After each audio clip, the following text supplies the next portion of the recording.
रमज़ान का महीना आने वाला है। ओ मेरी प्यारी माँ बहनों, अगर आप नमाज नहीं पढ़ती हैं, कम से कम रमज़ान में शुरू कर दीजिए और कोशिश कीजिए कि रमज़ान में एक वक्त की नमाज भी क़ज़ा न होने पाए। इंशाअल्लाह अगर आपने एक महीना नमाज की पाबंदी कर ली तो मुझे पूरी उम्मीद है कि आप अगर रमज़ान भर नमाज पढ़ सकती हैं, एक महीना 5 टाइम की नमाज पाबंदी से पढ़ सकती हैं, तो साल के बाकी 11 महीने भी आप नमाज की पाबंदी कर सकती हैं। बहाने मत कीजिए, नमाज न पढ़ने का कोई बहाना नहीं है हमारे पास। नबी के दौर की औरतें गैस के चूल्हे पर खाना नहीं बनाती थी। नबी के दौर की औरतें नल से पानी नहीं भरती थी। उस जमाने के बच्चों को डायपर इस्तेमाल नहीं कराया जाता था। उस जमाने में भी बच्चे पलते थे, औरतें सारे काम करती थीं और नमाज की पाबंदी भी करती थी। इसलिए नमाज न पढ़ने का हमारे और आपके पास कोई बहाना नहीं है मेरे भाई।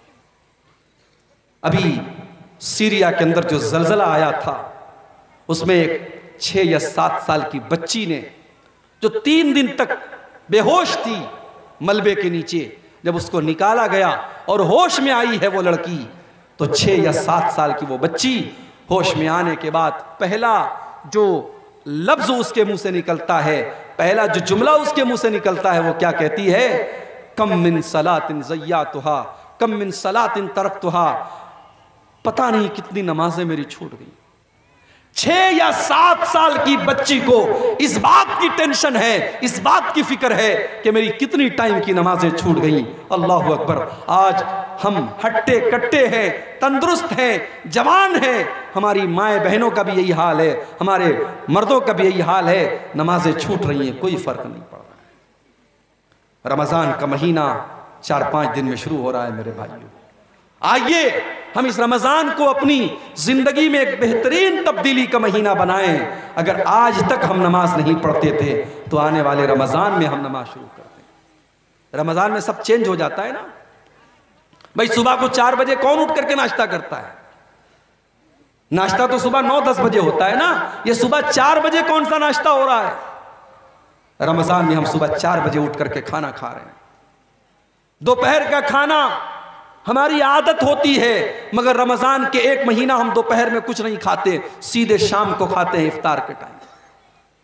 खाने का टाइम चेंज हो गया, सोने का टाइम चेंज हो गया, नाश्ता का टाइम चेंज हो गया, दोपहर का खाना हम खाना बंद कर देते हैं। ओ मेरी प्यारी माँ बहनों, रमज़ान का महीना हमें ये सबक देता है कि अगर हम अपने आप को परिवर्तन करना चाहें, अपने आप को चेंज करना चाहें, अपने आप को बदलना चाहें, तो कोई मुश्किल काम नहीं है। जो बीड़ी पीता है, जो सिगरेट पीता है, जो किसी भी तरीके की गलत आदत में पड़ा हुआ है, अगर वो अपनी आदत को बदलना चाहता है तो रमज़ान का महीना सबक दे रहा है कि तू बदलना चाहता है तो बदल सकता है।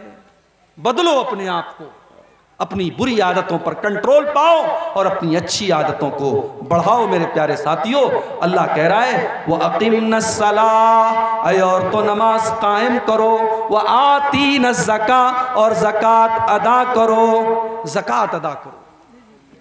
बीवी के पास जेवरात हैं, मसला आता है हमारे पास, मौली साहब मेरी बीवी जेवर लेके आई है मायके से, उस जेवर की ज़कात मुझे निकालनी है या बीवी को निकालनी? मसला आता है ना, सवाल आता है हमारे पास। तो मसला सुन लो, जेवर की मालिक अगर औरत है, जेवर औरत का है, तो कायदे से ज़कात तो औरत को देनी चाहिए, मगर चूंकि औरत की अलग से कोई आमदनी नहीं है, शौहर ही उसको कमा के ला के देता है, इसलिए अगर शौहर निकाल दे ज़कात तो ज़कात अदा हो जाएगी। लेकिन अगर शौहर के पास इतना पैसा न हो कि वो उस जेवरात की ज़कात निकाले, तो औरत के लिए लाजिम है कि वो जेवर की ज़कात निकाले। और अगर उसके पास कैश रकम नहीं है तो उसी जेवर में से कुछ जेवर बेच करके निकाले। लेकिन अगर 7.5 तोला सोना या 52.5 तोला चांदी या उससे ज़्यादा की अगर उसके पास जेवरात हैं, सोना चांदी है, तो उसको ज़कात देनी पड़ेगी। अल्लाह ने औरतों का नाम लेकर के कहा वह आतीन ज़का, तुम्हें ज़कात अदा करना है। वह अतीन अल्लाह व रसूलहू, और ऐ मुसलमान औरतों तुम अल्लाह की इताअत करती रहो, रसूल की इताअत करती रहो। इन्नमा युरीदुल्लाहु लियुज़िबा अन्कुमुर रिजसा अहलल बैति व युतहिरकुम ततहीरा। ऐ नबी के घर वालों, ऐ नबी के अहले बैत, अल्लाह ताला ये हुक्म इसलिए दे रहा है, इसलिए कि अल्लाह ताला हर तरीके की गंदगी से तुमको पाक और साफ करना चाहता है। हर तरीके की गंदगी से अल्लाह अपने नबी के घर को दूर करना चाहता है। आज हमारे और आपके घरों में बहुत गंदगी है मेरे भाई, बहुत गंदगी है। हालात कंट्रोल के बाहर हैं। आज किसकी लड़की रात में किससे बात कर रही है कोई गारंटी नहीं दे सकता। कौन सा ऐसा गांव है जहां ज़नाकारी के वाकयात न हो रहे हो। बचा लो अपने बच्चों को मेरे भाइयों, बचा लो अपनी बच्चियों को। इस जहरीले माहौल में अपनी बच्चियों को बचपन से ही पर्दा सिखाओ, शर्म और हया का सबक दो। अपनी बच्चियों को बताओ गलत क्या है और सही क्या है। और ये काम माँ करेगी, और माँ तब करेगी जब माँ खुद सही होगी। जब माँ खुद पर्दा करेगी तब बच्ची को पर्दा सिखाएगी। जब माँ खुद हया वाली होगी तब बच्ची को हया सिखाएगी। जो औरत खुद बेपर्दा रहती हो, बेहया रहती हो, वो बच्ची को क्या सबक देगी। आज पूरे हिंदुस्तान में खबरें आ रही हमारे पास, मुसलमान लड़कियां मुर्तद हो रही हैं, इस्लाम को छोड़ करके गैर मजहब में दाखिल हो रही हैं, गैर मुस्लिमों के चंगुल में फंस रही हैं, अपनी इज्जत का सौदा कर रही हैं, इस्लाम का सौदा कर रही हैं। और कौम बेचारी सोई पड़ी है, कौम सोई पड़ी है। हमें तो बिरयानी खाने से फुर्सत नहीं है, हमें तो शादियों में बेहतरीन खाना खाने से फुर्सत नहीं है। मेरे प्यारे साथियों, कभी फुर्सत मिले तो इन मुद्दों पर भी गौर करने की जरूरत है। मैं अक्सर अपनी हर तकरीर में कहता हूं कि आज हमारी औरतों को दीन की बातें जितनी पहुंचनी चाहिए नहीं पहुंच पा रही, औरतों को जितनी दीन की बातें मिलनी चाहिए नहीं मिल पा रही हैं। आज आप देखिए, जुमा की नमाज आपके गांव में होती है, आज कितनी मस्जिदें हैं जहां औरतों का इंतजाम नहीं है जुमा के अंदर। आपके गांव में है? नहीं है। क्यों नहीं है भाई? क्या औरतों को दीन सीखने का हक नहीं है? क्या साल का एक जलसा काफी है उनको दीन की बात बताने के लिए? मर्द हजरात तो फिर भी जलसे जुलूस में चले जाते हैं, औरतें दीन की बातें बहुत कम सुनती हैं। और आज कितनी औरतें हैं जिनको पता ही नहीं कि ईमान क्या है, तौहीद क्या है, शिर्क क्या है, इस्लाम को कौन कौन सी चीजें बर्बाद कर देती हैं। आज औरतों के अंदर इतनी जहालत है, अल्लाह माफ करे। आज शिर्क हो रहा है। आपकी शेरशाबादी बिरादरी के अंदर मैंने देखा औरतें शिर्क कर रही हैं, तावीज़ पहना जा रहा है, कब्रों पे जाके सजदा किया जा रहा है, गले में तावीज़ पहना जा रहा है। आज ये तमाम काम हमारे घर की औरतें कर रही हैं और हम और आप सोए पड़े हैं। मेरे प्यारे साथियों, अपने घर की औरतों को भी दीन की तालीम सिखाओ। इसीलिए अल्लाह के नबी ईदैन की नमाज में, ईद और बकरीद की नमाज में खास तौर से हुक्म देते थे औरतों को ईदगाह जाने का। आपने बड़ी सख्ती से फरमाया कि औरतों को ईदगाह लेके जाओ, यहाँ तक कि अगर ये औरतें हैज़ की हालत में हो, नापाकी की हालत में हो, तब भी उनको ईदगाह लेके जाओ। वो मुसल्ले से दूर रहेंगी, किनारे बैठी रहेंगी, मगर इमाम की दुआ में शामिल रहेंगी।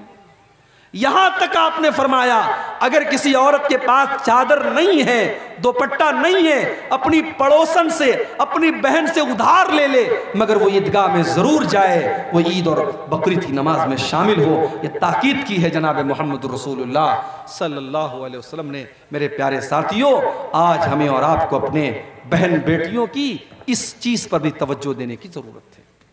आज अफसोस की बात है, आज का मर्द भी बेगैरत बन गया है।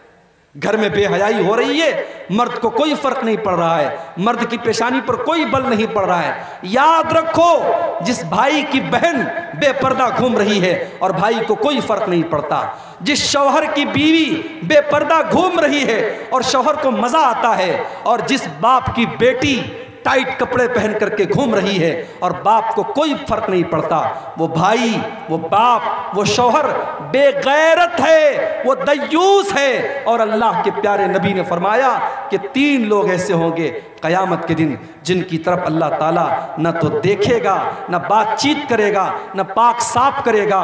वो कौन से 3 लोग होंगे? नंबर 1 अल-आक़ लिवालिदैहि, अपने माँ बाप को सताने वाला।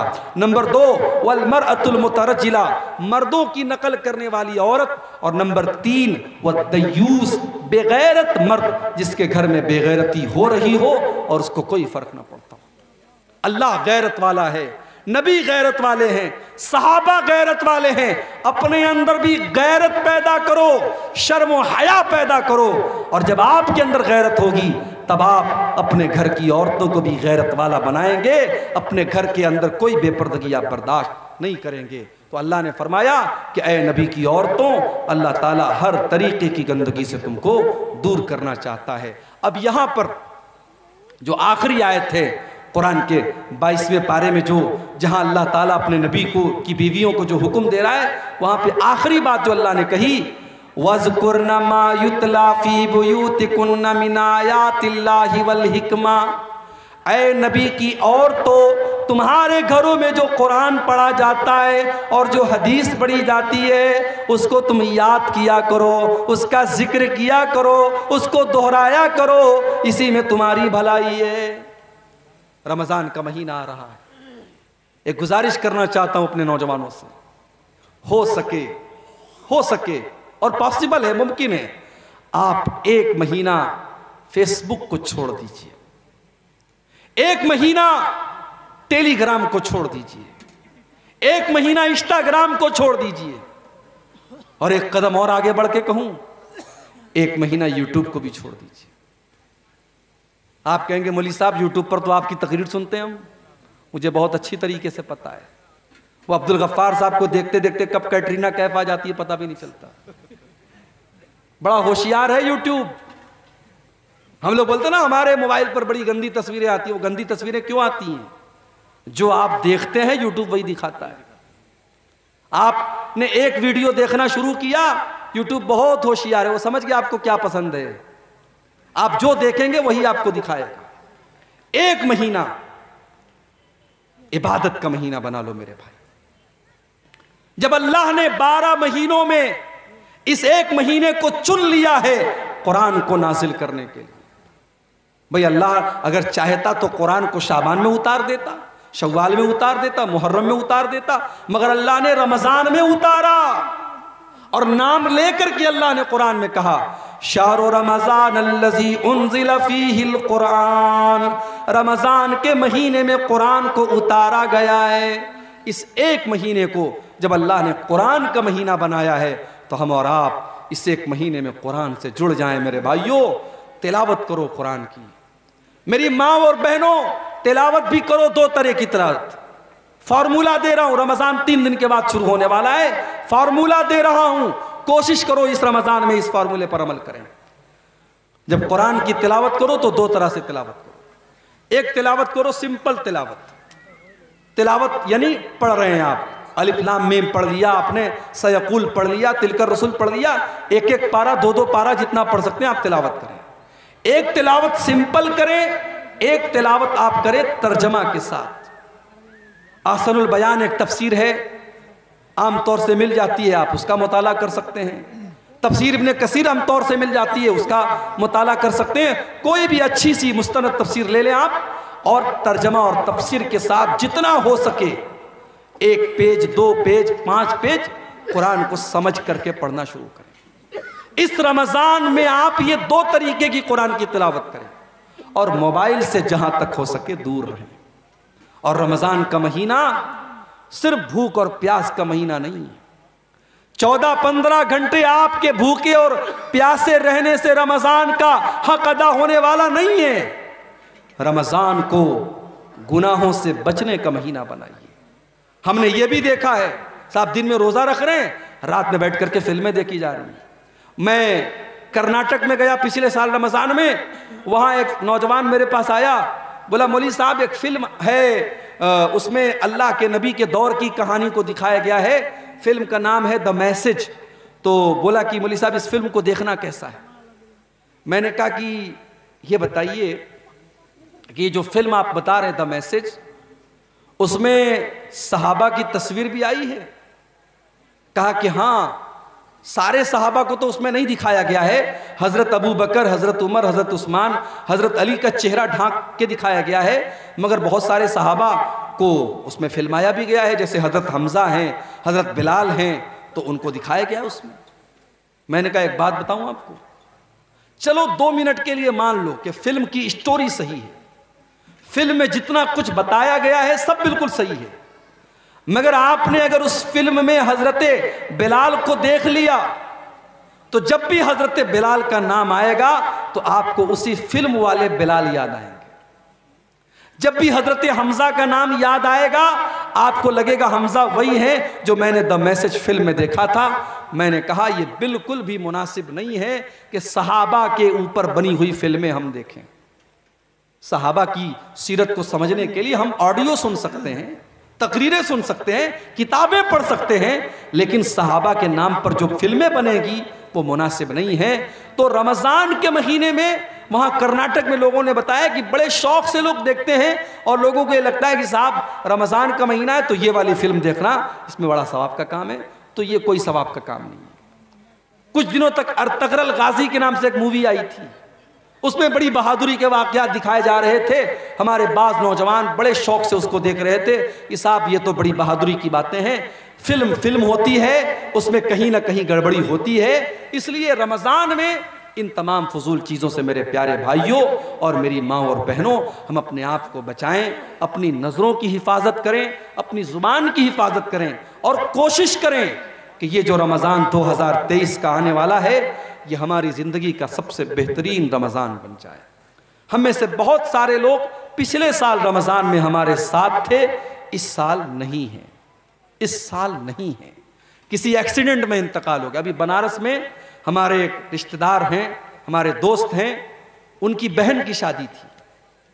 बहन की शादी थी, बनारस से 300 किलोमीटर दूर से बारात आई थी, लड़के वाले आए थे, निकाह हुआ। उसके बाद 300 किलोमीटर दूर जहां लड़का जहां का रहने वाला था वहां वलीमा था। हमारे दोस्त और उनकी फैमिली वलीमा में गई। उनका जवान मामू जिसकी उम्र 20 से 25 साल रही होगी, उनका मामू और उनकी नानी, रास्ते में कार का एक्सीडेंट हुआ। कार डिवाइडर से जाके बहुत बुरी तरीके से लड़ गई। नानी और मामू दोनों सख्त जख्मी हुए, हॉस्पिटल में तकरीबन 15 दिन तक एडमिट रहे। उसके बाद मामू का इंतकाल हो गया। 20-25 साल का जवान लड़का, अभी जिसका रिश्ता लगा था, शादी होने वाली थी, वो हॉस्पिटल में उसने दम तोड़ दिया। आज शादी की खुशी के बाद पूरा खानदान रो रहा है। मेरे प्यारे साथियों, हादसा किसी के साथ भी हो सकता है, हादसा किसी के साथ भी हो सकता है। मेरे साथ भी बड़ा खतरनाक हादसा हुआ था, अल्लाह ने बचा लिया, अल्लाह ने एक नई जिंदगी दी। लेकिन हम बराबर सफ़र में रहते हैं, कभी बाई रोड सफ़र हो रहा है, कभी फ्लाइट से जा रहे हैं, कभी ट्रेन से जा रहे हैं। अब तो दिल डरता भी है, न जाने कब कौन सा हादसा हो जाए और ज़िंदगी का चिराग गुल हो जाए। मेरे प्यारे साथियों, ये ज़िंदगी अल्लाह की अमानत है, ये ज़िंदगी अल्लाह की अमानत है। इसको अल्लाह को राज़ी करने के लिए गुजारो। अगर गुनाहों की दुनिया में हम और आप रहे हैं तो अब से भी मौका है हम अल्लाह से तौबा कर लें, माफ़ी मांग लें, बाज आ जाएं। याद रखो, गुनाह की जो दुनिया है, गुनाह की जो ज़िंदगी है, वो हमें और आपको जलील करने वाली है। वो दुनिया में भी जलील करेगी, आखिरत में भी जलील करेगी। अपने आप को गुनाहों से बचाओ मेरे भाइयों। आने वाला रमज़ान का महीना हमें एक चांस दे रहा है, एक मौका दे रहा है कि हम अल्लाह से सच्ची तौबा कर लें। नबी ने बद्दुआ की है उस इंसान के लिए, जिब्रील अमीन ने बद्दुआ की है और नबी ने उस बद्दुआ पर आमीन कहा है जो रमज़ान का महीना पाले और अपनी बख्शिश न करवा सके। रमज़ान का वो बाबरकत महीना बस हम पर साया फगन होने वाला है। आइए हम अल्लाह से दुआ करें, रब्बुल आलमीन उस माह मुबारक की हम सबको तैयारी करने की तौफीक अता फरमाए। रब्बुल आलमीन आज के इस जलसे में हमारे जो भाई बहन आए हैं, अल्लाह सबकी नेकियों को कबूल फरमाए, सबके गुनाहों को दरगुजर फरमाए। जो हम में बीमार हैं अल्लाह उनको शिफा अता फरमाए, जो रोज़ी रोटी से परेशान हैं अल्लाह उनके कारोबार में बरकत नसीब फरमाए। जब तक हम दुनिया में ज़िंदा रहें, इस्लाम पर ज़िंदा रहें, हम सबका खात्मा ईमान पर हो। आमीन। व आखिर दावाना अल्हम्दुलिल्लाहि रब्बिल आलमीन। अस्सलामु अलैकुम व रहमतुल्लाहि व बरकातुहू।